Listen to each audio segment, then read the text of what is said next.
Hello, welcome back.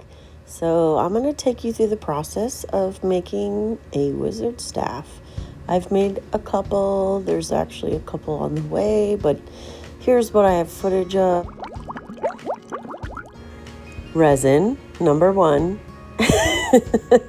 This is me demolding the resin after mixing it with mica powders and alcohol inks. You can find a million videos online about working with resin.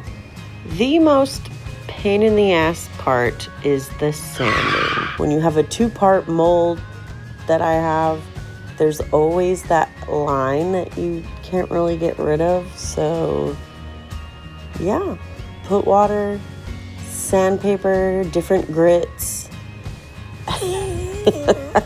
This is the most annoying part of the project, but if you're going to get into resin, this is a step that you should learn. Just like woodworking, I mean, a bunch of materials. You have to sand it off to make it. I'm just changing the different grits of sandpaper, adding water to get rid of that line. I actually end up pouring another coat over this. Apparently plastics works. It's like a car waxer material.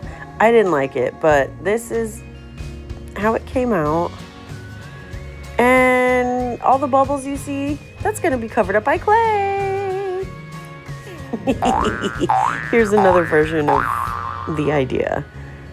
And I used Apoxie Sculpt because it's my favorite. You have to let it cure for several hours. And now on to the painting.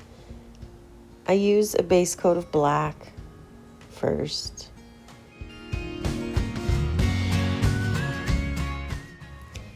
So I used a couple different brush sizes because obviously I just wanted to coat the whole thing. But you have to be careful not to touch the resin.